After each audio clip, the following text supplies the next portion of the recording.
أعوذ بالله من الشيطان الرجيم بسم الله الرحمن الرحيم.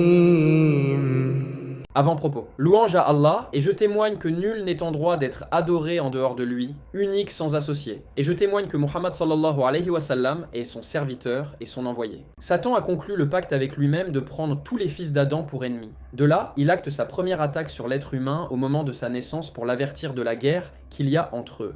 Désormais, il n'y a ni réconciliation, ni trêve, et une guerre violente s'annonce jusqu'au dernier moment de la vie de chaque personne. D'habitude, l'homme ne commet un péché qu'une fois que Satan y a mis sa touche en le parant, l'enjolivant et le montrant différemment de sa réalité. Dans ce livre, vous allez découvrir les différentes astuces dont Satan use pour corrompre chaque type des cœurs. Les connaître permet d'éviter d'être parmi ses victimes et de s'en protéger. Qu'Allah nous protège contre les attaques et le mal des satans d'entre les djinns et les humains. Amin, et que le salut d'Allah et sa prière soient sur notre prophète Muhammad, sur sa famille et ses compagnons. Remarque, ce livre est extrait de l'ouvrage Comment se protéger des djinns et de Satan, du même auteur, le Cheikh Wahid Abdou Salam Bali, qu'Allah le préserve, l'éditeur. La relation entre Satan et l'homme. Que signifie Satan, Shaitan? Ibn Jarir at-Tabari a dit, dans la langue des Arabes, Shaitan signifie tout rebelle d'entre les djinns ou les humains ou les bêtes ou les autres créatures. Il a ajouté, ainsi notre Seigneur glorifié a dit, ainsi adressons-nous en ennemis de tout prophète des satans shayatin d'entre les humains et les djinns. Coran Al-An'am Surat 6, 112. Il a en effet désigné parmi les humains des satans shayatin, tout comme il l'a fait pour les djinns. Puis il a cité avec une chaîne qui remonte à Aslam al-Adawi radiyallahu anhu, la tradition selon laquelle Umar radiyallahu anhu est monté sur une bête de somme Birdhone qui commençait à marcher en se balançant. Umar la frappa, mais elle ne fit que se balancer davantage. Il finit par descendre d'elle et dit « Vous m'avez fait monter sur un satan shaitan. Depuis que je l'ai monté, je ne me suis plus reconnu jusqu'à ce que j'en sois descendu. » Ibn Jarir a dit « Le rebelle de toute espèce est appelé Satan Shaitan parce que son caractère et ses actes se sont séparés du caractère et des actes des individus de son espèce, et parce qu'il s'est éloigné du bien. » Fin de citation. Jami al-Bayan 1.49. Le début. Quand Allah a créé Adam alayhi salam, il a ordonné aux anges de se prosterner devant lui. Ils se sont prosternés parce qu'ils ne désobéissent à Allah en rien qu'il leur ordonne. Ils exécutent tout ordre qu'il leur ordonne. Coran At-Tahrim Surat 66, 6.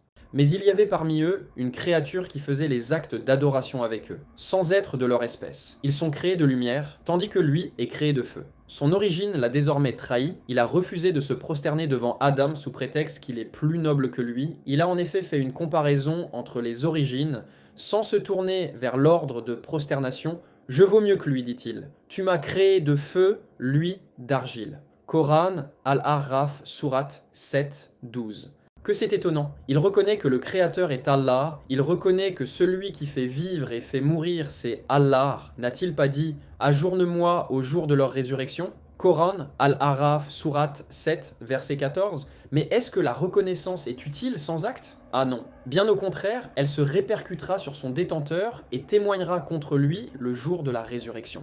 Ainsi, l'ordre divin de l'expulsion et de la malédiction fut promulgué. Alors, dit Allah, sors d'ici. Tu n'es qu'un lapidé, malédiction sur toi jusqu'au jour de la rétribution. Coran Al-Hijr Surat 15, versets 34-35. À partir de ce jour-là est née l'inimitié entre lui et Adam et il a projeté depuis de se venger. Le plan. Là, il conçut un vilain plan et dit promptement « Seigneur, donne-moi donc un délai jusqu'au jour où ils seront ressuscités. » Coran Al-Hijr Surat 15, verset 36. Saïd Qutbal a dit « Il a demandé le délai jusqu'au jour de la résurrection, non pas pour regretter le péché qu'il a commis en présence du Créateur sublime, ni se repentir envers Allah, revenir à lui et expier son énorme péché, mais pour se venger d'Adam et de sa descendance, pour leur faire payer la malédiction d'Allah sur lui et son expulsion, car il a lié cette malédiction à Adam au lieu de la lier à sa désobéissance à Allah. » Fin de citation. Az-Zilal 4, 214. Les objectifs. Quand il a garanti son existence jusqu'au jour de la résurrection, promesse faite par Allah lorsqu'il a dit « Eh bien, tu disposes d'un sursis jusqu'au jour de l'heure fixée » Coran Al-Hijr Surat 15, versets 37-38. Il commença à exposer les détails de son plan et les buts recherchés sans crainte et sans scrupule. « Seigneur, dit-il, parce que tu m'as induit en erreur, eh bien je leur enjoliverai la vie sur terre et les égarerai tous, à l'exception de tes adorateurs dévoués. » Coran Al-Hijr Surat 15, versets 39-40. Saïd Qutba, qu'Allah lui soit miséricordieux, a dit « Ainsi, Iblis a fixé l'endroit où aura lieu la bataille. C'est la terre. Je leur enjoliverai la vie sur terre et il a fixé son arme qui consiste à parer le mal et à l'enjoliver, à séduire les gens par sa parure artificielle jusqu'à ce qu'ils le commettent. D'habitude, l'homme ne commet un péché qu'une fois que Satan ait mis sa touche en le parant, l'enjolivant et le montrant différemment de sa réalité.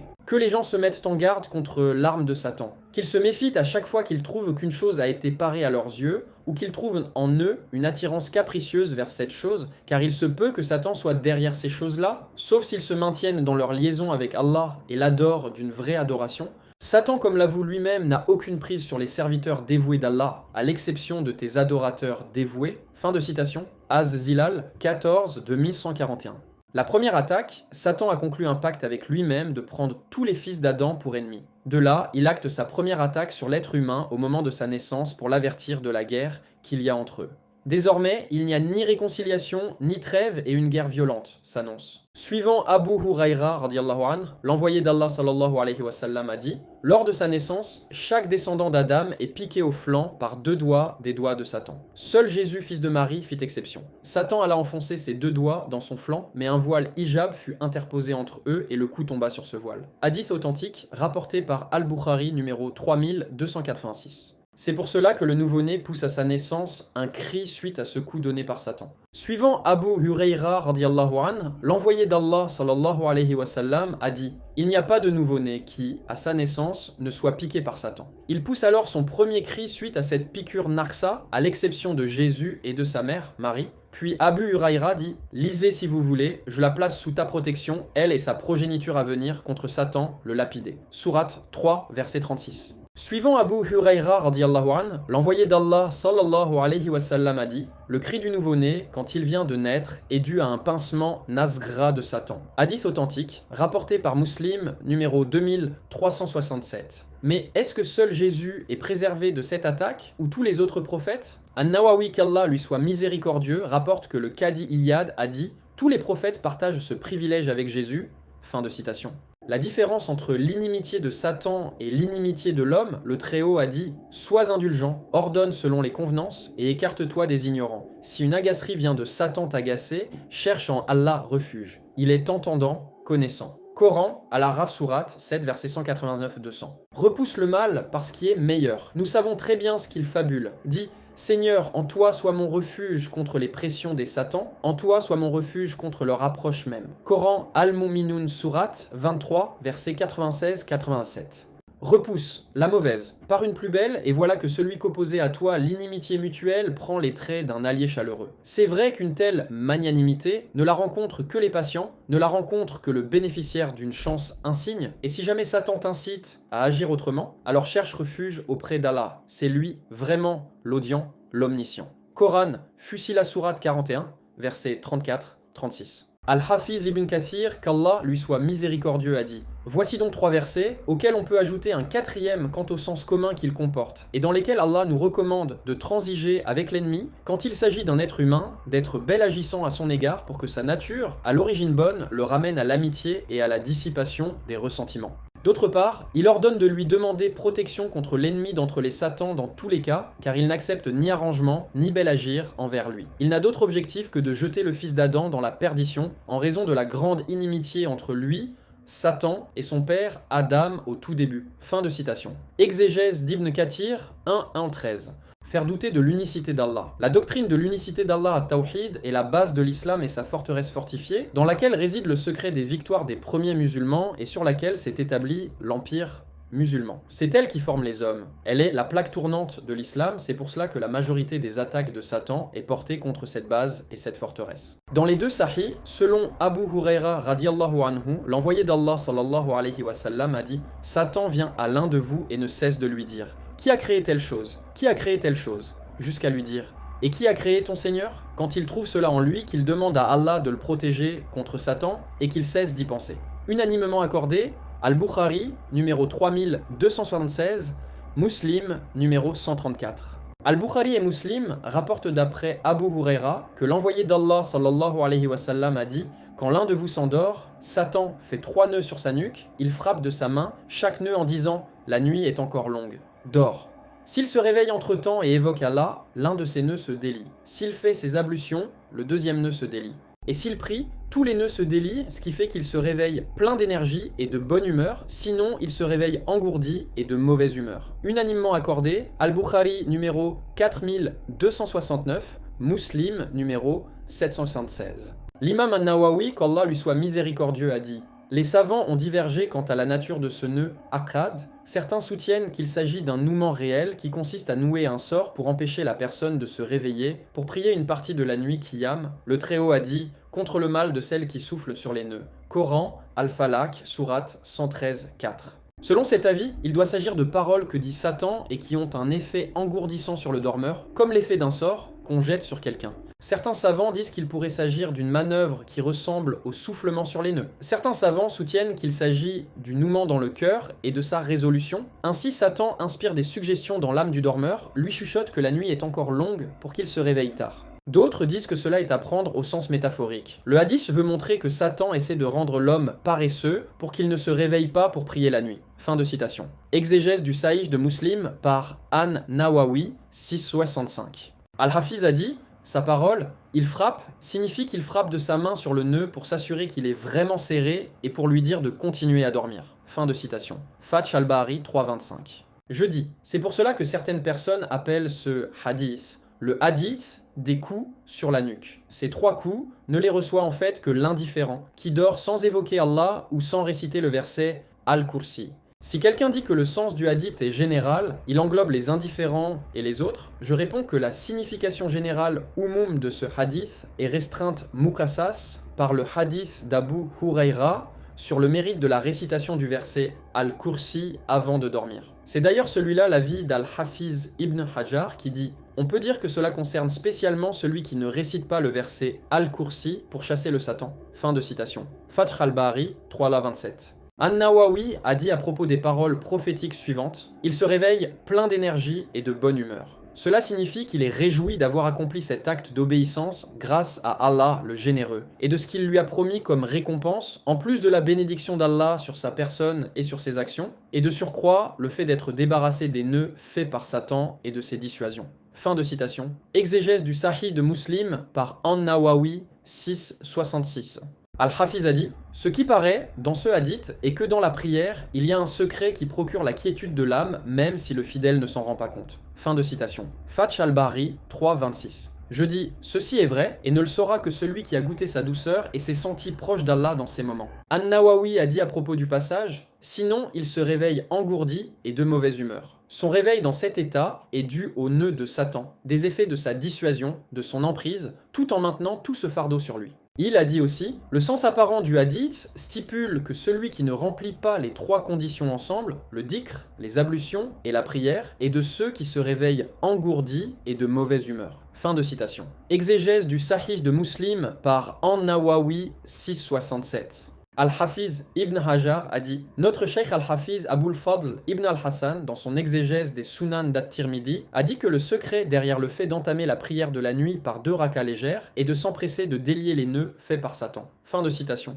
Fath al-Bari 3.27. Je dis, elle aurait été une bonne remarque si elle n'était pas brouillée par le hadith de Aïcha radiyallahu anha, selon lequel elle a dit: l'envoyé d'Allah sallallahu alayhi wa sallam ne faisait jamais, que ce soit au mois de Ramadan ou autre, plus de 11 rakas de prière nocturne. Il en faisait ainsi 4, et tu ne peux savoir combien elles étaient belles et longues.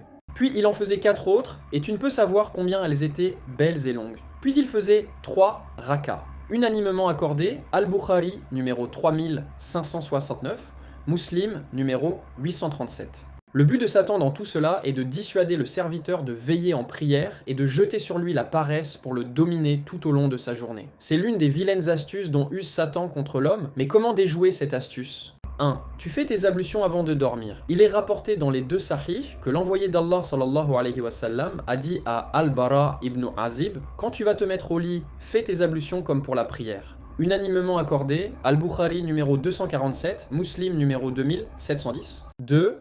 Faire le witr. Le witr est une prière surérogatoire qu'on fait entre la prière de la nuit Isha et la prière de l'aube Fajr. C'est une prière en nombre impair de raka, elle compte au minimum une raka et au maximum 11. Le witr le plus voisin de la perfection compte 3 rakas.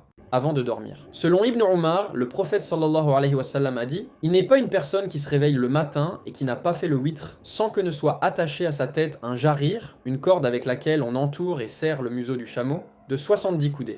Al-Hafiz a dit, hadith rapporté par Saïd ibn Mansour avec une assez bonne chaîne de rapporteurs. Voir Fath al-Bari 3.25. Mais si tu peux te lever avant l'aube pour faire le witr, tant mieux. Le terme jarir signifie la corde avec laquelle on entoure et serre le museau du chameau. Lisan al-Arab 1C592, c'est comme si Satan s'était emparé de lui, il le dirige là où il veut. 3. Tu groupes tes deux mains ouvertes, tu y craches, sans émettre de salive an-naft, tu récites les sourates protectrices al-Muawidat, les sourates 112, 113, 114, et tu passes tes mains sur tout ce que tu peux atteindre de ton corps. Ceci est affirmé dans le Sahih d'Al-Bukhari selon le hadith de Aïcha. Sahih d'Al-Bukhari, numéro 5017. 4. Tu récites les deux derniers versets de la sourate La Vache, d'après Abu Mas'ud al-Ansari, qui rapporte que l'envoyé d'Allah sallallahu alayhi wa sallam a dit: celui qui récite au cours de la nuit les deux derniers versets de la sourate La Vache, ils lui suffisent. Unanimement accordé, Al-Bukhari, numéro 4008, Muslim, numéro 807.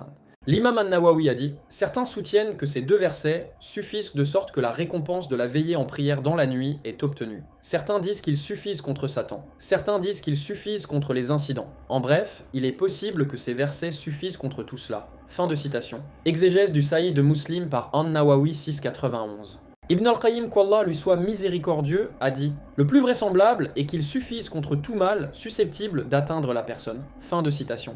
Al-Wabil as-Saïb 91, 5. Tu récites le verset Al-Kursi en le méditant et en essayant de comprendre le sens des mots. Il te protégera contre Satan jusqu'au matin. Ceci est établi de façon certaine dans le Sahih d'Al-Bukhari, d'après le hadith d'Abu Huraira, dans les Sunan d'At-Tirmidhi, selon le hadith d'Abu Ayyub, et dans le recueil d'Ibn Hibban, d'après le hadith d'Ubay ibn Ka'b. 6. Tu exaltes la transcendance d'Allah subhanallah 33 fois. Tu le loues alhamdulillah 33 fois, tu exaltes sa grandeur, Allahu Akbar, 34 fois. Ceci est établi dans les deux sahih d'après le hadith de Ali radiyallahu anhu. Unanimement accordé, Al-Bukhari numéro 6318, Muslim numéro 2727. 7. Tu mets ta main droite sous ta joue droite, tu t'étends sur le côté droit et tu dis: en ton nom, mon Seigneur, j'ai couché mon côté, et en ton nom, je le relève. Si tu retiens mon âme, aie d'elle miséricorde, et si tu la renvoies à mon corps, sauvegarde-la de la même façon que tu sauvegardes tes serviteurs vertueux. Unanimement accordé, Al-Bukhari, numéro 6320,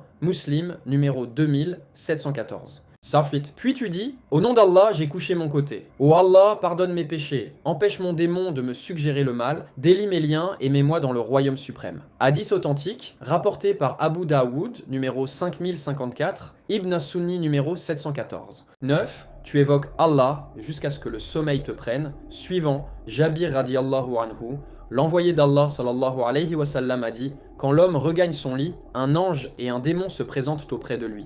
L'ange dit: termine bien ta journée, le démon dit: termine mal ta journée. S'il évoque Allah jusqu'à tomber dans le sommeil, l'ange chasse le démon et veille sur l'homme. Quand il se réveille, de nouveau un ange et un démon se présentent auprès de lui.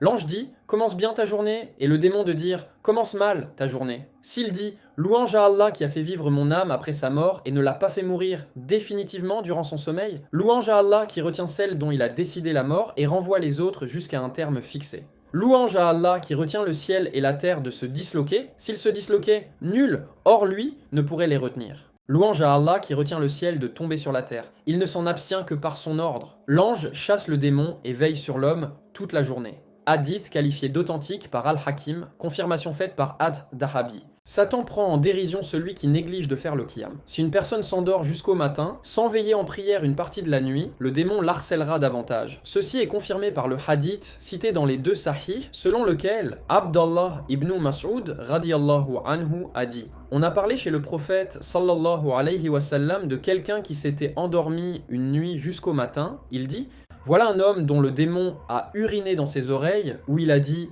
dans son oreille, unanimement accordé, Al-Bukhari, numéro 3270, Muslim, numéro 774. Al-Hafiz a dit: il y a divergence quant à l'urine du démon, certains disent qu'elle est réelle, Al-Qurtubi, et d'autres disent que cela n'est pas impossible car il était affirmé que le démon mange, boit, se reproduit, donc il n'est pas impossible qu'il urine. Certains ont dit, il s'agit d'une métaphore qui veut dire que le démon bouche les oreilles de celui qui s'endort jusqu'à négliger cette prière et pour qu'il n'entende pas le dhikr. Certains ont dit, Satan a rempli son ouïe avec des choses vaines, ce qui fait qu'un voile s'est dressé entre son ouïe et l'écoute du dhikr. Certains soutiennent qu'il s'agit d'une métaphore qui exprime le mépris témoigné par le démon à cette personne. Il a été dit également, le démon l'a dominé et l'a dédaigné de sorte qu'il l'a utilisé comme un cabinet d'aisance, car d'habitude, celui qui dédaigne une chose urine dessus. Fin de citation. Fath al-Bari 3.28. L'imam Ahmad rapporte qu'Al-Hassan al-Basri a dit « Par Allah, son urine est lourde ».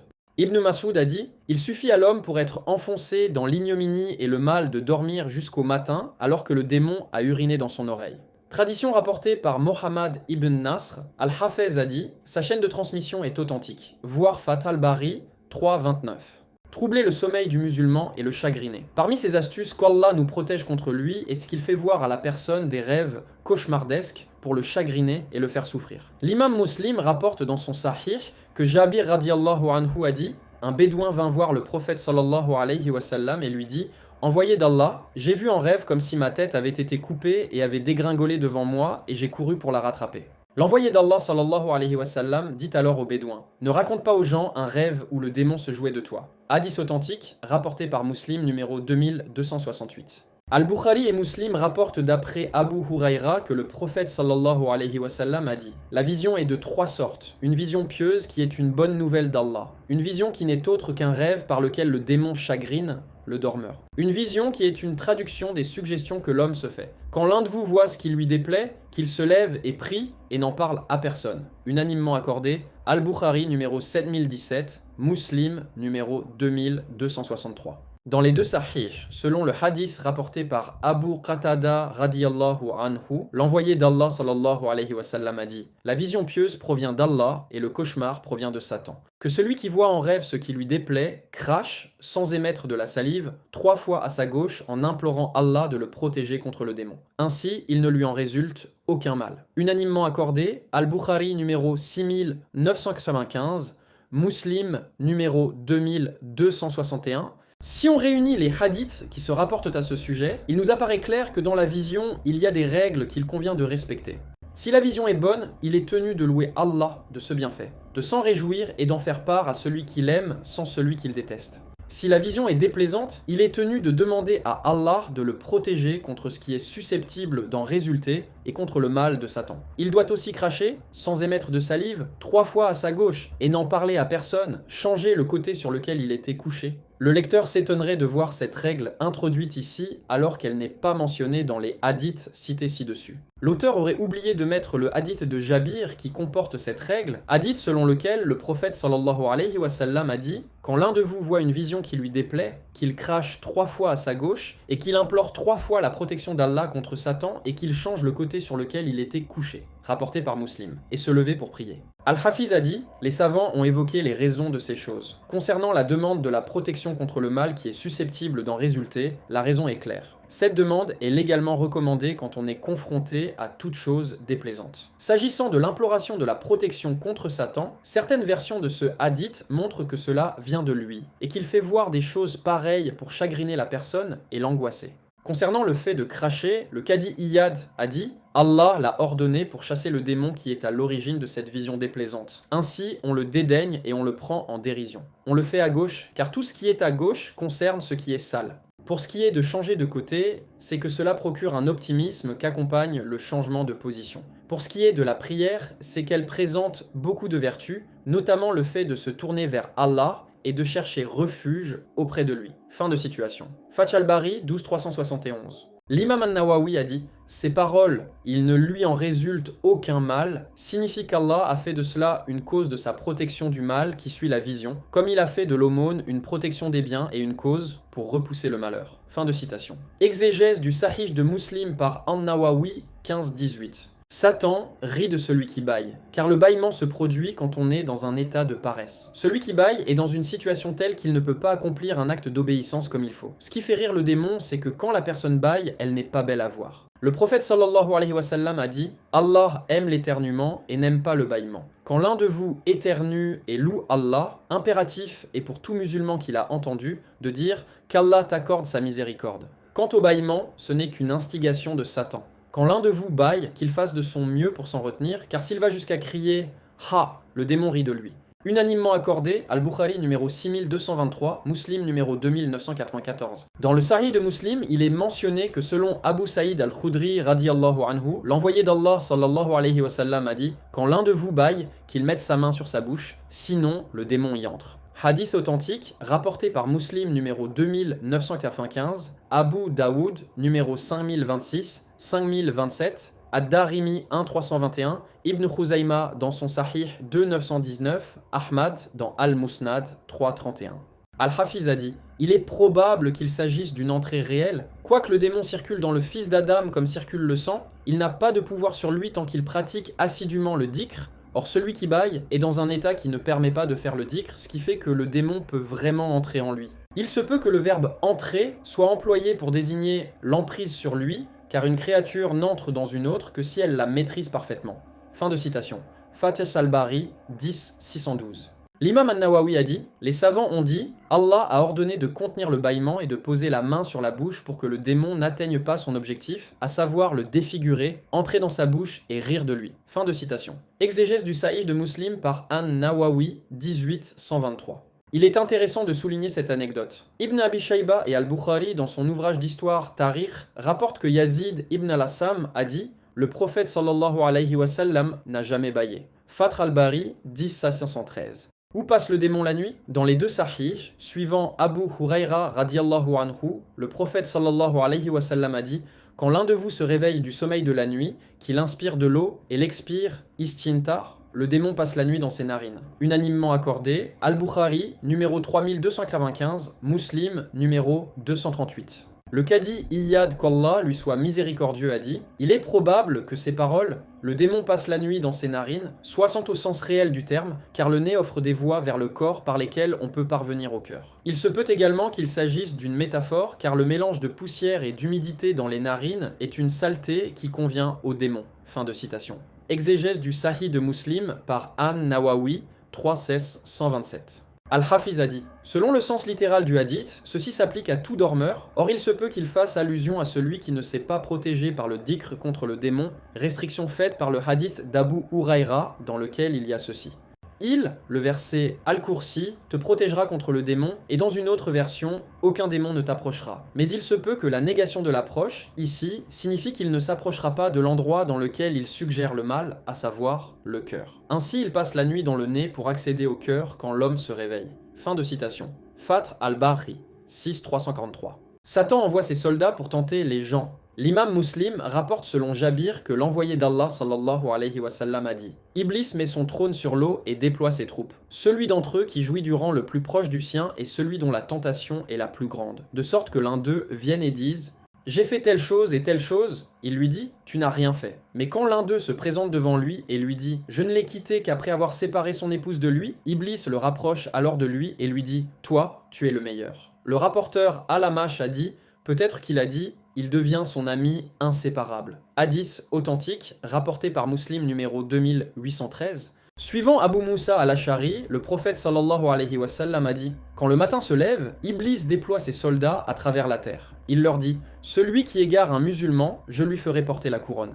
L'un d'eux dit « Je n'ai quitté un tel qu'après qu'il ait répudié son épouse. Il risque de se remarier. » Réplique Iblis. « Je n'ai cessé de tenter un tel qu'après qu'il ait commis la fornication. » Dit un autre. « Ah, toi !» dit Iblis. « Je n'ai cessé de le tenter jusqu'à ce qu'il ait bu du vin. » dit un troisième. « Ah, toi !» Je n'ai cessé de le tenter jusqu'à ce qu'il ait commis un meurtre, dit un quatrième. « Ah, c'est vraiment toi qui mérites la couronne, dit Iblis. » Hadith authentique, rapporté par Ibn Hibban dans son Sahih numéro 65, qualifié d'authentique par Al-Albani dans As-Sahiha numéro 1280. Les suggestions du démon sont une preuve de sa faiblesse. Le démon se joue comme il veut de l'incroyant. Il le fourvoie et le pousse à semer la corruption sur terre, mais quand il veut faire la même chose avec le croyant, il est réduit à l'impuissance. Il ne lui reste alors que la suggestion waswasa et rien de plus. C'est pour cela que quand l'envoyé d'Allah sallallahu alayhi wa sallam fut questionné à propos des suggestions du démon, il a dit c'est un signe de la foi pure. Hadith authentique, rapporté par Muslim, numéro 133. Des hommes étaient venus, une fois, dire à l'envoyé d'Allah sallallahu alayhi wa sallam: nous trouvons dans nos âmes des choses que si on les disait, ce serait une monstruosité. L'avez-vous donc trouvé, en vous-même? Leur dit-il. Oui, dirent-ils. C'est une preuve de l'authenticité de la foi, affirma-t-il. Hadith authentique, rapporté par Muslim numéro 132. An-Nawawi qu'Allah lui soit miséricordieux a dit: c'est un signe de l'authenticité de la foi. C'est un signe de la pureté de la foi. C'est-à-dire, le fait de considérer que le fait de le dire est une énormité est une preuve de l'authenticité de la foi. Car considérer que ceci est une énormité, avoir une peur scrupuleuse de le dire, moins encore d'y croire, tout cela est propre à quelqu'un dont la foi est parfaite, dénuée de tout scepticisme. Fin de citation. Exégèse du Sahih de Muslim par An-Nawawi 254. Les suggestions du démon dans la prière musulmane rapportent dans son Sahih selon Abu Lala que Uthman ibn Abil As est venu dire au prophète sallallahu alayhi wa sallam: Satan s'est interposé entre moi et ma prière d'une part et entre moi et ma récitation. D'autre part, il me perturbe à chaque fois que je prie.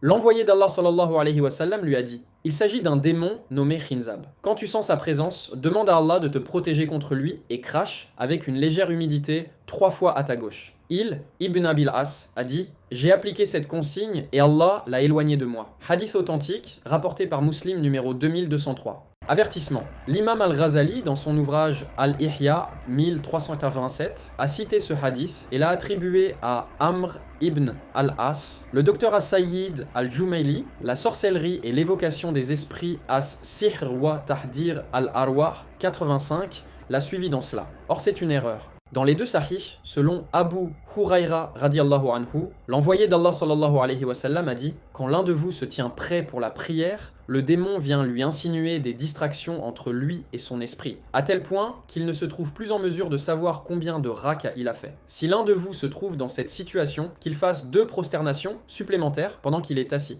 Unanimement accordé, Al-Bukhari numéro 608, Muslim numéro 389.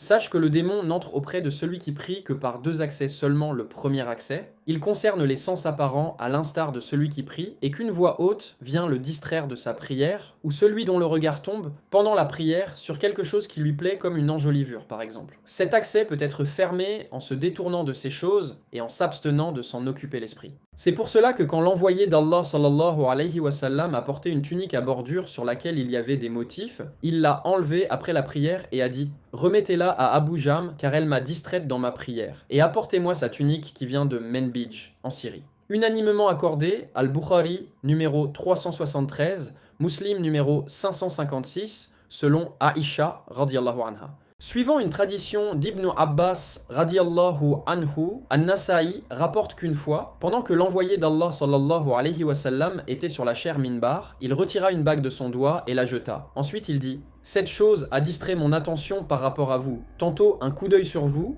tantôt un coup d'œil sur elle. Hadith authentique, An-Nasa'i 895, Ahmad dans Al-Musnad 1322, le cheikh Ahmad Shakir a dit: sa chaîne est authentique. De ce fait, les savants ont réprouvé la décoration des mosquées, car elle distrait le fidèle de sa concentration dans la prière. Ibn Khuzayma rapporte selon un hadith qu'il a authentifié que Umar a ordonné de construire les mosquées. Il a toutefois dit aux responsables de la construction: construit de façon à mettre les gens à l'abri de la pluie seulement, ne la teint ni de rouge ni de jaune, car cela distraira les fidèles. L'imam Ahmad a dit: on n'écrit rien sur le mur du côté de la Qibla, ceci distrait le cœur du fidèle. Fin de citation. Al-Mughni d'Ibn Qudama 273. Le deuxième accès, il est en rapport avec le cœur. Celui qui est imprégné de l'amour de ce bas monde ne peut pas se passer d'y penser, ni dans la prière, ni en dehors de la prière. Tu le vois dans la prière se lever, s'asseoir, s'incliner, se prosterner, tandis que son cœur est captif des choses de ce bas monde, avide d'elles. Le démon l'emporte d'une voix à une autre et d'une idée à une autre.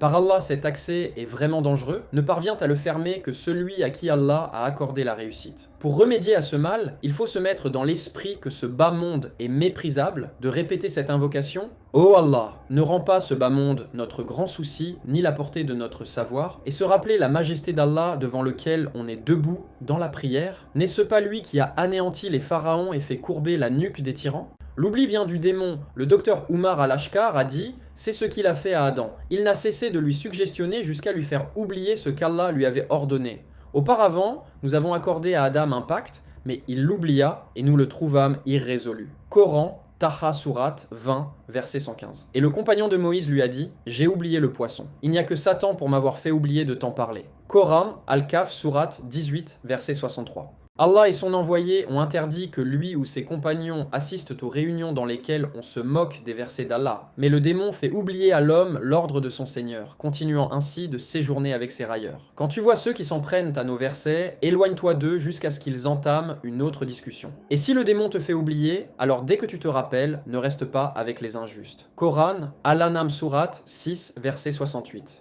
Le prophète d'Allah, Joseph alayhi salam, a dit au prisonnier qui échappera à la mort et qui regagnera son travail comme serveur du roi, de le lui rappeler, mais le démon lui a fait oublier cela, ce qui a valu à Joseph de rester quelques années de plus en prison. Il dit encore à celui dont il prévoyait que des 2 prisonniers, il réchapperait « Rappelle-moi à ton Seigneur ». Mais Satan fit oublier à celui-là le rappel de son Seigneur. Joseph demeura donc quelques années en prison. Coran, Yusuf Surat 12, verset 42. Si le démon se saisit fermement de la personne, il lui fait complètement oublier Allah. Le démon s'est emparé d'eux au point de leur faire oublier le rappel d'Allah. Ils forment le parti de Satan. Mais le parti de Satan, ce sont eux les perdants. Coran, Al-Mujadawa Surat 58, verset 19. Ceux-là sont en fait les hypocrites. Comme le montre le verset qui précède celui-là. Pour se rappeler Allah, il faut évidemment l'invoquer. Et c'est ainsi que Satan s'en va. Et évoque ton Seigneur quand tu oublies. Coran, Al-Mujadala, Surat 58, verset 24. Le monde des djinns et des satans, Alam al-Jinn Wash Shayatin 70, fin de citation. Attiser la discorde entre les gens. Il s'agit là d'une des vilaines choses que vise le démon. Pour cela, il essaie toutes les voies dont il dispose et utilise tous les moyens, parmi ces moyens, le vin, car elle fait perdre la raison et l'équilibre, de sorte que le démon s'empare de lui et le traîne là où il veut. Al-Bayhaqi rapporte selon une chaîne qui remonte à Uthman ibn Affan radiyallahu anhu, que celui-ci a dit « Évitez le vin, il est la mère des choses pernicieuses. » Parmi ceux qui vous ont précédé, il y avait un homme qui se consacrait à l'adoration d'Allah et s'isolait des gens. Une femme débauchée qui fut séduite par lui envoya une jeune fille pour l'inviter à être témoin d'un fait. Il entra avec elle et à chaque fois qu'il traversait une porte, elle la fermait derrière lui jusqu'à en arriver à être en face d'une femme très belle avec à côté d'elle un garçon et une outre remplie de vin. Elle lui dit « Par Allah, je ne t'ai pas invité pour un témoignage quelconque, je t'ai invité pour avoir des rapports avec moi, ou tuer ce garçon, ou boire de ce vin. » Elle lui servit un verre, il en but, et dit « Mets-moi encore. » Il n'a repris conscience qu'après avoir commis le péché avec elle et tué le garçon. Exégèse d'Ibn Kathir 2,97, il a authentifié la chaîne de transmission de cette tradition. Parmi ces moyens aussi, les jeux à gains faciles, car elles provoquent des hostilités entre les gens et mettent la haine dans leur cœur. Il en va de même pour les pierres dressées, les bétiles, qui sont adorées en dehors d'Allah. Elles sont un grand moyen par lequel le démon s'empare de l'homme et se joue de lui comme se jouent les enfants du ballon. Comme moyen, citons également les fléchettes qu'utilisaient les païens du temps de l'ignorance al-Jahiliya pour consulter le sort. Ressemble à cela, à notre époque, ce qu'on appelle la chance al-Hadz et l'ouverture al-Istifta, qui consiste à ouvrir le Coran et regarder la page. Le premier verset sur lequel notre œil tombe porterait chance. Or, tout cela est l'œuvre de Satan. Allah nous en a avertis en disant « Ô vous qui croyez ». Les boissons enivrantes, les jeux de hasard, les pierres dressées, ansab. Les ansab sont des idoles de pierre auxquelles les associateurs faisaient des offrandes sacrificielles, et les fléchettes divinatoires azlam. Les Arabes d'avant l'islam se servaient de 3 flèches azlam pour la consultation du sort. Chacun possédait ces 3 flèches. Sur la première était écrit « fais-le », sur la deuxième « ne le fais pas », et la troisième était neutre, rien n'était écrit dessus. La personne mettait le tout dans un sac, et quand elle voulait entreprendre une affaire, elle introduisait sa main dans le sac, et en tirait une seule les 3 flèches étant identiques. Selon que sortait l'une ou l'autre, elle entreprenait son projet ou y renonçait. Elle recommençait l'opération si elle était neutre. Sont une abomination provenant de l'œuvre de Satan. Par conséquent, tenez-vous-en à l'écart. Peut-être réussirez-vous. Satan ne veut que jeter entre vous l'hostilité et la haine en vous poussant à boire des boissons enivrantes et en vous poussant à jouer aux jeux de hasard pour vous détourner de l'invocation d'Allah et de la prière. Or donc allez-vous cesser. Coran, Al-Maïda Surat 5, versets 90-91. Or donc allez-vous cesser. Coran, Al-Maïda Surat 5, versets 90 et 91. Parmi ces moyens aussi, citons la parole, car des fois, elle peut être interprétée autrement, ce qui s'ensuit l'inimitié et la haine. Allah nous a ordonné de tenir des bons propos, il a dit qu'ils soient exaltés. Dis à mes adorateurs de parler de la plus belle sorte, car Satan met entre eux la discorde, Satan est à l'homme un ennemi déclaré. Coran, Al-Isra Surat 17, verset 53. Sayyid Qutba a dit à propos de la parole d'Allah « Dis à mes adorateurs de parler de la plus belle sorte » Ceci doit être compris de façon exclusive et dans tout domaine. Les musulmans doivent de choisir d'entre les paroles les plus belles pour éviter que Satan ne corrompe leur lien d'amitié. Le démon en outre met la discorde entre les frères en exploitant telle parole dure dont s'ensuit telle réplique sévère, et voilà que l'esprit d'amitié, d'amour et de concordance s'entache de différend, puis de rigueur, puis de haine. La bonne parole panse les plaies des cœurs, humidifie leur sécheresse et les réunit autour de l'amour généreux. Az-Zilal 4, 22234. Si nous passons dans notre discours aux vertus prophétiques, nous trouvons que l'envoyé d'Allah sallallahu alayhi wa sallam fermait toute brèche par laquelle s'infiltre le démon. Abu Hurayra radiallahu anhu rapporte: l'envoyé d'Allah sallallahu alayhi wa sallam a dit: qu'aucun de vous ne fasse le geste de brandir une arme contre son frère, car il ne sait pas si le démon ne fera pas échapper l'arme de sa main, et alors cet homme tomberait dans un trou du feu de l'enfer, pour homicide même involontaire. Unanimement accordé, Al-Bukhari numéro 7072, Muslim numéro 2617. Et il a dit: prémunissez-vous du feu, ne serait-ce que par un morceau de date, celui qui n'en trouve pas, par une bonne parole. Unanimement accordé, Al-Bukhari numéro 3595, Muslim numéro 1016.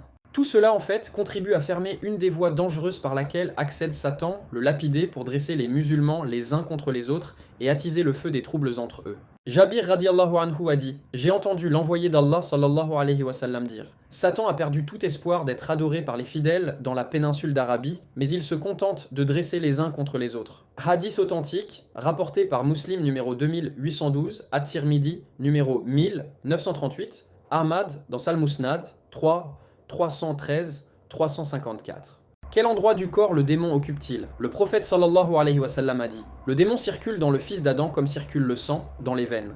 Unanimement accordé, Al-Bukhari numéro 2038, Muslim numéro 2174. Dans une autre version, la place qu'occupe le démon par rapport au fils d'Adam est pareille que celle du sang par rapport à lui. Unanimement accordé, Al-Bukhari numéro 2035, Muslim numéro 2174.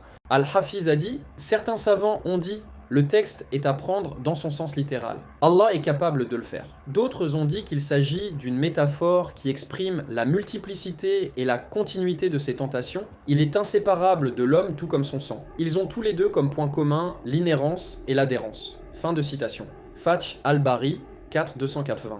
Ibn Abbas a dit: le démon se fixe sur le cœur du fils d'Adam s'il fait preuve de négligence et d'indifférence, il lui souffle le mal al-waswas, s'il évoque Allah, il s'esquive. Fin de citation. Exégèse d'Ibn Kathir 4.575. À partir de là, il nous paraît clair que le démon peut entrer dans le corps de l'homme, il préfère le cœur comme endroit, car il correspond au chef et les organes sont ses soldats. Donc s'il s'empare du cœur, les organes se soumettent. En cela, le prophète sallallahu alayhi wa sallam a dit: il y a dans le corps un morceau de chair, s'il s'améliore, tout le corps s'améliore, s'il se corrompt, tout le corps se corrompt, ce morceau est le cœur. Unanimement accordé, Al-Bukhari numéro 52, Muslim numéro 1599. Mais il y a des cœurs entourés de murs de foi, de forteresses de piété, où les évocations d'Allah dhikr sont les gardiens. Le démon ne peut y accéder que furtivement, mais il est vite chassé par les gardiens, les évocations, hors de la forteresse, blâmé et repoussé. La foi forte affaiblit le démon.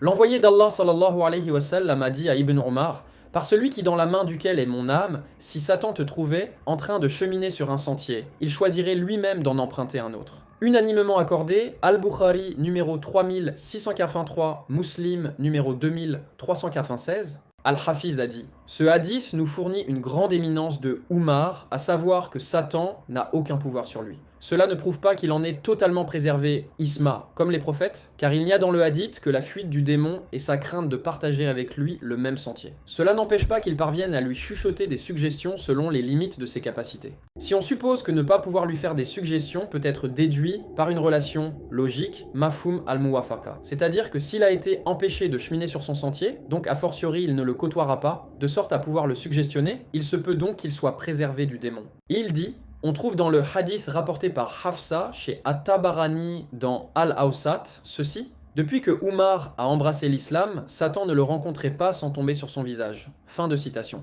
Fath al-Bari.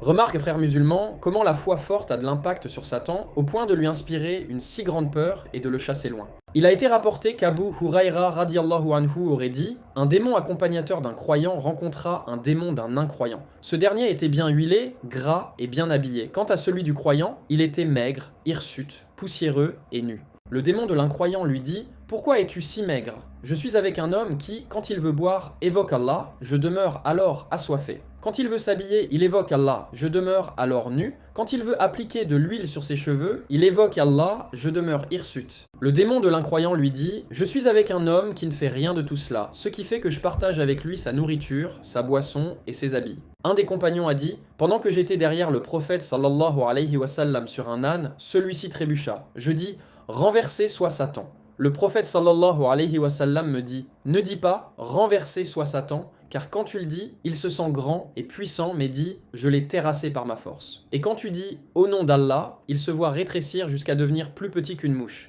Hadith authentique, rapporté par Abu Daoud, numéro 2995, An-Nasa'i page 373, Ahmad dans Al-Musnad 559-71, Al-Hakim dans Al-Mustadrak 4292 qui l'a authentifié, authentification confirmée par Ad-Dahabi, Al-Albani l'a qualifié d'authentique dans Sahih At-Targhib 3128-3129.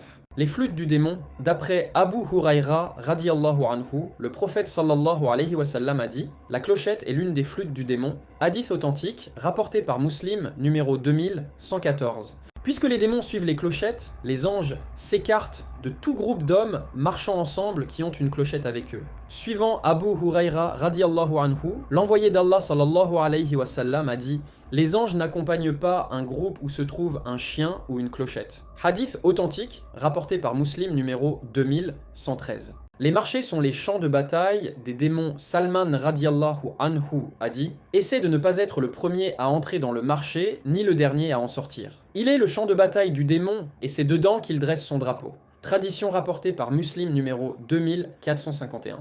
L'imam An-Nawawi, qu'Allah lui soit miséricordieux, a dit « Il a comparé le marché avec ce que fait le démon de ses habitués et ce qu'il leur fait subir à un champ de bataille en raison de la multitude des infractions à la religion qui s'y commettent, telles que la supercherie, la tromperie, les faux serments, les contrats non valides, la vente par enchère stimulée Najash, une vente sur la vente de son frère, un achat sur l'achat de son frère, une proposition de prix sur la proposition de son frère, le retranchement sur la mesure du grain et sur la balance. » Il a ajouté « Et ces paroles ? C'est dedans qu'il dresse son drapeau, montre qu'il s'établit fermement là-bas. Ses auxiliaires se réunissent auprès de lui pour dresser les gens les uns contre les autres et les pousser à commettre les infractions précitées. C'est donc son camp et le camp de ses auxiliaires. » Fin de citation. Exégèse du Sahih de Muslim par An-Nawawi 7-16. Les astuces de Satan pour corrompre les cœurs. L'importance du cœur, Ibn al-Qayyim, qu'Allah lui soit miséricordieux, a dit « Le cœur est pour les organes ce que le roi est pour ses soldats, ils agissent selon ses ordres, il les utilise dans ce qu'il veut, ils lui sont asservis et soumis, de lui ils acquièrent la rectitude ou l'égarement, ils se conforment à lui dans sa résolution et dans son irrésolution. » Le prophète sallallahu alayhi wa sallam a dit « Certes, il y a dans le corps un morceau de chair, s'il est sain, tout le corps est sain. » Unanimement accordé, Al-Bukhari numéro 52, Muslim numéro 1599. Il est en effet leur roi et ils exécutent ses ordres, ils reçoivent ce qui vient de lui comme guidance, rien de leurs actes n'a de valeur que s'il est précédé de sa volonté et de son intention, il est donc leur responsable, car tout berger est responsable de l'objet de sa garde. Fin de citation. Igratatu Larfan 1.5. C'est pour cela que le cœur est sujet à l'épreuve. Hudayfa ibn al-Yaman radiyallahu anhu rapporte avoir entendu l'envoyé d'Allah sallallahu alayhi wa sallam dire « Les tentations laissent leurs empreintes sur le cœur, comme la natte laisse son empreinte sur le corps de celui qui dort dessus, si bien qu'on distingue les brins l'un à côté de l'autre. Tout cœur qui s'imprègne d'une tentation se marquera d'un point noir. Tout cœur qui la repousse se marquera d'un point blanc, si bien qu'on en arrivera à distinguer deux cœurs. Un cœur d'une blancheur éclatante, aucune tentation ne peut lui nuire tant que dureront les cieux et la terre. Un cœur noir avec une légère blancheur mirbade comme un pot renversé, il n'approuve pas ce qui est convenable, ni ne désapprouve ce qui est blâmable, il ne cherche qu'à s'imprégner de ses passions. Hadith authentique, rapporté par Muslim numéro 144. Ibn al-Qayyim, qu'Allah lui soit miséricordieux, a dit « Il a assimilé la présentation des tentations au cœur à celle des brins d'une natte. Il a divisé les cœurs, après s'être exposé aux tentations, en deux sortes de cœurs. 1. Un cœur qui, une fois exposé à une tentation, l'absorbe comme l'éponge qui absorbe l'eau, et il sera marqué d'un point noir. Il ne cesse en outre de s'imprégner des tentations qui lui sont présentées jusqu'à ce qu'il noircisse et se renverse, sens déduit de ses paroles, comme un pot renversé. Désormais, quand il noircit et se renverse, de ces deux fléaux s'ensuivent deux maladies graves qui risquent de le faire périr. La confusion entre le convenable et le blâmable, il n'approuve pas ce qui est convenable, ni ne désapprouve ce qui est blâmable, peut-être même que la maladie s'empare de lui davantage au point de prendre avec conviction le convenable pour du blâmable et vice-versa, la sunna pour une innovation et vice-versa, le vrai pour du faux et vice-versa. Il prend ses passions pour juge et de ce qu'a apporté le prophète d'Allah sallallahu alayhi wa sallam, il ne fait que suivre et se laisser guider par elle. 2. Un cœur blanc dans lequel fulgure la lumière de la foi et illumine sa lampe. Quand une tentation lui est présentée, il la désapprouve et la renvoie, ce qui fait grandir sa lumière, sa splendeur et sa force. Les tentations auxquelles les cœurs sont exposés sont les causes de leur maladie. On distingue les tentations relatives aux passions shahawat et les tentations relatives aux ambiguïtés shubuhat et parallèlement les couples suivants. Les tentations relatives à l'insanité al-ghayy et celles relatives à l'égarement ad-dalal. Les tentations relatives au péché al-ma'asi et celles relatives à l'innovation al-bida. Les tentations relatives à l'injustice az-zulm et celles relatives à l'ignorance al-jahl. Des premières tentations, qui sont les premiers éléments du couple, s'ensuit la corruption de l'intention al-qasd et de la volonté al-irada. Des deuxièmes tentations s'ensuit la corruption de la connaissance al-ilm et de la croyance al-itiqad. Fin de citation. Ighathatu lel-Ahfan 1.12. De ce fait, il incombe à chaque musulman de surveiller son cœur, scruter ses états et lui faire la morale de temps à autre. Qu'il sache que dans la bonne santé du cœur réside le bonheur éternel et dans sa corruption il y a la misère, le malheur et la perte radicale. Sache donc que plus la foi du cœur s'accroît et sa certitude al-yaqin se renforce, plus s'intensifie la lumière par laquelle il fait la distinction entre le vrai et le faux et entre la guidance et l'égarement. D'après Abu Saïd al-Khudri radiyallahu anhu, l'envoyé d'Allah sallallahu alayhi wa sallam a dit « Il y a 4 sortes de cœurs. Un cœur pur dans lequel il y a quelque chose qui ressemble au flambeau rayonnant. Un cœur enveloppé et dont la couverture est fermée. Un cœur renversé. Un cœur légèrement caché. Le cœur pur est celui du croyant, son flambeau rayonne. Le cœur enveloppé est celui de l'incroyant. Le cœur renversé est celui de l'hypocrite, il a connu la vérité mais a renié. Le cœur légèrement caché est un cœur qui renferme de la foi et de l'hypocrisie. La foi dans le cœur est comparable à une plante alimentée par une eau pure. L'hypocrisie dans le cœur est comparable à un ulcère qu'alimente le pus et le sang. Laquelle des deux matières prédomine, l'autre fera que l'une ou l'autre, la foi ou l'hypocrisie, prédomine dans le cœur. Hadith authentique, rapporté par Ahmad dans Al-Musnad 3.17, At-Tabarani dans As-Sagir 210, Al-Haythami dans Al-Majma 1.63, Abu Naïm dans Al-Hilya 4.485. Ibn al-Qayyim qu'Allah lui soit miséricordieux a dit « Le cœur pur est un cœur qui s'est dépouillé de tout ce qui est en dehors d'Allah et de son envoyé. Il s'est purifié et s'est préservé de tout ce qui est hors de la vérité. Sa parole, flambeau rayonnant, signifie la lampe de la foi. Par sa pureté, le prophète sallallahu alayhi wa sallam désigne son état saint quant aux ambiguïtés et aux passions. Par l'existence du flambeau, il désigne son rayonnement et son éclat grâce à la lumière de la science et de la foi. Il a qualifié le cœur de l'incroyant de cœur enveloppé, car il est dans sa couverture et son voile, la lumière de la science et de la foi ne peut pas l'atteindre, à l'instar des cœurs de ceux qui n'ont pas suivi fidèlement le message de Moïse. Allah le Très-Haut de relater leurs propos a dit, et ils dirent, nos cœurs sont enveloppés. Coran, Al-Baqarah Surat 2, verset 88. Cette enveloppe est en fait le voile Akinna ibn al-Qayyim fait allusion, entre autres, au verset suivant. Il en est parmi eux qui viennent t'écouter. Or nous avons mis des voiles Akinna sur leur cœur, de sorte qu'ils ne comprennent pas, et une dureté dans leurs oreilles, Al-An'am, verset 25, par lequel Allah a scellé les cœurs des incroyants, afin de les punir pour avoir rejeté la vérité et refusé par orgueil de l'accepter. Il s'agit donc de voiles sur le cœur, de profonde surdité de l'ouïe et d'un aveuglement dans le regard qui est le rideau caché des yeux al-hijab al-mastur, évoqué dans ce verset. Quand tu psalmodies le Coran, nous posons entre toi et ceux qui ne croient pas à la vie dernière un rideau caché. Nous posons des voiles sur leur cœur, de sorte qu'ils ne le comprennent pas, et dans leurs oreilles, une surdité. Coran, Al-Isra, Surat 17, versets 45-46. Mais quand on rappelle à ces cœurs qu'il faut purifier leur croyance et consacrer l'adoration à Allah uniquement, purifier leur obéissance pour n'obéir qu'à Allah et à son envoyé, leurs détenteurs tournent le dos par répulsion. Ibn al-Qayyim fait allusion dans ce dernier passage au reste du verset. En viens-tu à rappeler, en psalmodiant le Coran, Dieu en son unicité, il tourne le dos pour manifester leur dissentiment. Al-Isra Surat 17, verset 46. Il a employé le terme « cœur renversé » Pour désigner le cœur de l'hypocrite, comme a dit le Très-Haut, qu'avez-vous à vous scinder en deux parties à propos des hypocrites, alors qu'Allah les a rejetés dans leur état antérieur du fait de ce qu'ils ont fait? Coran, An-Nisa Sourate 4, verset 88. C'est-à-dire, il les a ramenés au faux dans lequel ils étaient, à cause de leurs acquis et de leurs actions vaines. Ce cœur est le pire des cœurs. D'une part, il prend le faux pour le vrai et s'allie avec ses partisans. D'autre part, il prend le vrai pour le faux et haït ses partisans. Il a désigné par celui aux deux matières, le cœur où la foi n'est pas bien accrochée, son flambeau n'y apparaît pas, parce qu'il ne s'est pas consacré à la vérité avec laquelle Allah a envoyé son envoyé. Mais il contient une matière qui en provient et une matière qui lui est antagoniste. Tantôt il est plus près de la dénégation que de la croyance, tantôt il est plus proche de la croyance que de la dénégation. Son statut dépend de ce qui prédomine en lui.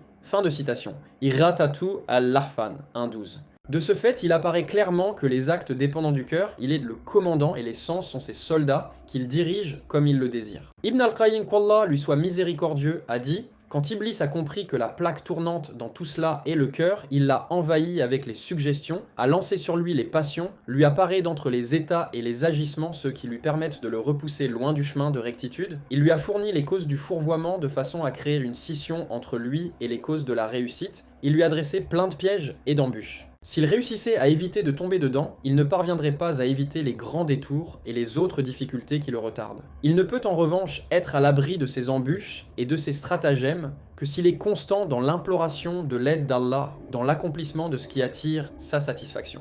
En effet, quand son cœur se réfugie auprès de lui, se rapproche de lui dans son activité et dans son repos, cela donne réalité à l'humilité dans l'adoration qui est la première vertu dont doit se parer l'homme pour entrer sous la garantie de ce verset. Mes adorateurs, tu n'auras sur eux aucun pouvoir. Coran, Al-Isra, Sourate 17, verset 65. Cette parole divine est celle qui met la barrière entre l'adorateur et les démons. Barrière qui est l'un des signes qui permet d'atteindre la station de la servitude, Maqam al-Ubudiyya. Si le cœur s'imprègne de la servitude et de la consécration, l'homme devient l'un des rapprochés d'Allah et entre dans l'exception suivante, à l'exception de tes adorateurs. Coran, Al-Hijr, Sourate 15, verset 40. Fin de citation. Iratatul Lahfan 1.6. La pureté du cœur et sa consécration élèvent la personne en degrés. Ibn Majah rapporte selon Abdallah ibn Amr qui a dit: l'envoyé d'Allah sallallahu alayhi wa sallam a été interrogé sur le meilleur des hommes. Il a répondu: toute personne qui a un cœur makmoum, littéralement propre et saint, et qui est véridique dans son discours. Nous comprenons ce que signifie véridique dans son discours, dirent-ils, mais que veut dire cœur mahmoum? C'est un cœur pieux et pur, dans lequel il n'y a ni péché, ni ressentiment, ni envie. Hadith authentique, rapporté par Ibn Majah 2409, numéro 4216. Dans sa vérification des traditions de l'ouvrage Al-Ihya, Al-Iraqi a dit: sa chaîne est authentique. Comment s'effectuent les suggestions? Ibn al-Qayyim, qu'Allah lui soit miséricordieux, a dit: la suggestion waswas est la projection subtile dans l'âme de la personne d'une voix basse que n'entend que cette personne, ou une projection sans voix, à l'instar des suggestions que fait le démon au serviteur. Fin de citation. At-Tafsir al-Qayyim 600.